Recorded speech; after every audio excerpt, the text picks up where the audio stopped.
अमावस की काली रात थी। चारों ओर सन्नाटा पसरा था। विनय को अपने गांव जाने की उतावली हो रही थी। वह तेजी से गांव की तरफ जा रहा था। लगभग आधी रात का वक्त था। वास्तव में जिस ट्रेन में विनय बैठा था वह किसी कारण से लेट हो गई थी। वह एक तो लंबा सफर, ऊपर से ट्रेन का इतना लेट हो जाना। विनय वास्तव में काफी थक चुका था। फिर भी गांव जाने और वहां अपने दादाजी से मुलाकात करने की वजह से विनय काफी उत्साहित और रोमांचित हुआ जा रहा था। स्टेशन से गांव की दूरी लगभग 2 किलोमीटर थी। लंबे लंबे पग बढ़ाता हुआ वह गांव की ओर चलने लगा। चलते चलते वह कुछ दूरी पर ही गया था तो उसे एक अजीब सी आवाज ने अपने अंदर सिहरन सी पैदा होती हुई महसूस होने लगी। उसे लगा कि कोई सिसक रहा है। वह ठिठक गया। उसने चारों ओर नजर दौड़ाई तो उसे कोई भी नजर नहीं आया। हवा भी साय साय कर रही थी। कहीं कहीं पत्तों के खड़खड़ाने की आवाज सुनाई दी। उसे डर लगने लगा कि कहीं क्या वास्तव में भूत तो नहीं है। फिर उसने सोचा कि यह मात्र भ्रम हो सकता है। उसके पास मोबाइल था, परंतु उसकी बैटरी डाउन हो जाने की वजह से मोबाइल भी बंद हो गया था। उसके मुंह से अचानक आवाज निकली, कौन है? परंतु कोई उत्तर नहीं मिला। अब वह तेजी से चलने लगा। कुछ दूरी पर अचानक उसके सामने एक साया गुजरा। उसके हलक से कोई शब्द नहीं निकल पाया। फिर वही सिसकने की आवाज आने लगी। विनय पसीने से तर हो गया। डर के मारे उसके रोए खड़े हो गए। ऐसा लग रहा था कि उसके साथ साथ कोई चल रहा है। एक तो काली अंधेरी रात, उस पर सुनसान रास्ता। विनय ने ये सोचा भी न था कि उसके साथ ऐसी परिस्थिति आएगी। अब उसे अपने उतावलेपन पर खीज होने लगी। काश उसने अपने पिताजी की बात मान ली होती। पिताजी ने उससे कहा था कि जब भी उसे गांव जाना होगा वह भी साथ चलेंगे। पर अब क्या हो सकता था? उसने सुना था कि अतृप्त आत्माएं सुनसान जगह पर किसी को भी अपना शिकार बना लेती हैं। कहीं चमगादड़ों की चीखने की आवाजें तो कहीं उल्लुओं के बोलने की आवाजें आ रही थी। विनय डर के मारे विनय का बुरा हाल था। तभी उसने देखा कि एक स्याह अंधेरे में से दो जलती हुई रोशनी विनय की तरफ आ रही है। विनय को काटो तो खून नहीं। अब वह क्या करे? किसी की मदद भी नहीं मांग सकता था क्योंकि जंगल था और अंधेरी रात थी। जंगल में कोई भी नहीं था। उसका दिल जोर जोर से धड़कने लगा।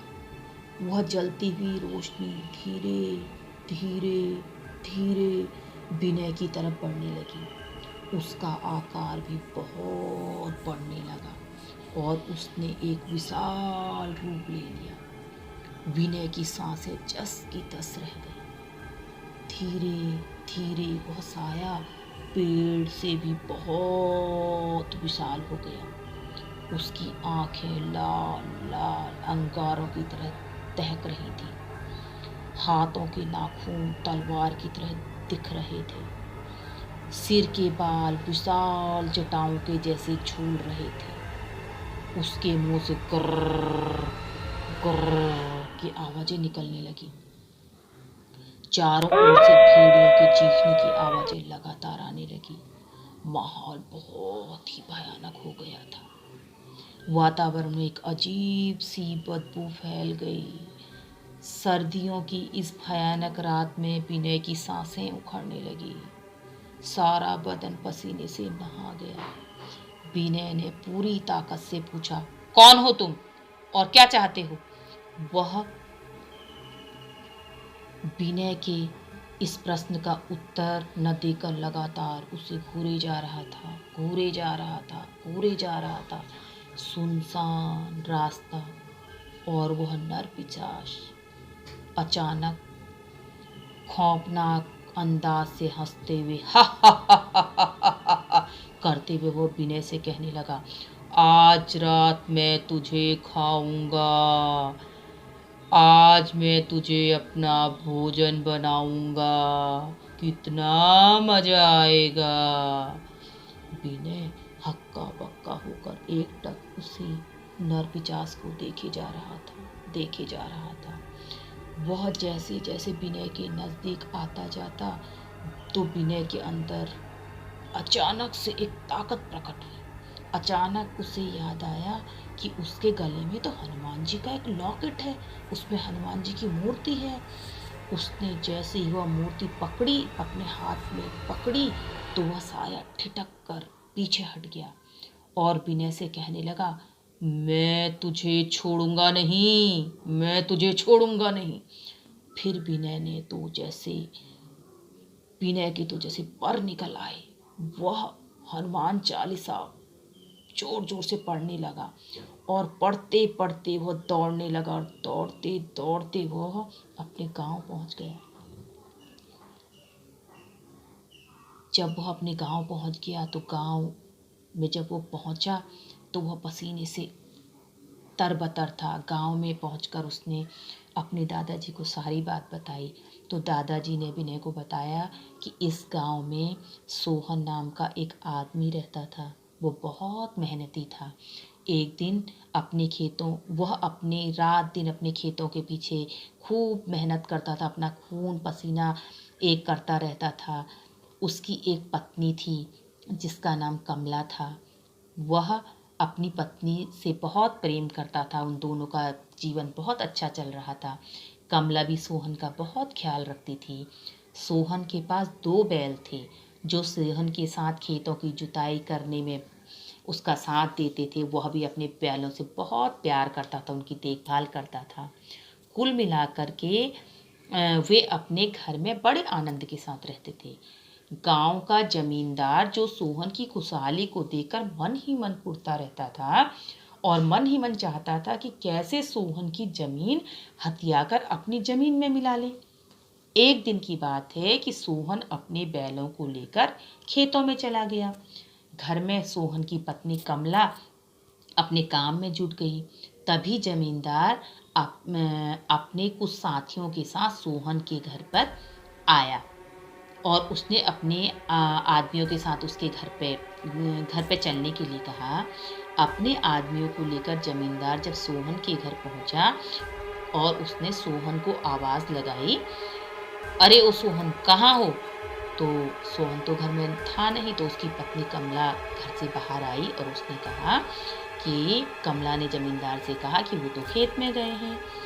जमींदार इसी मौके की तलाश में था और उसने मौके का फ़ायदा उठाकर वह सोहन के घर घुस गया और घर के अंदर जाकर के उसकी पत्नी कमला के साथ जोर ज़बरदस्ती करने लगा।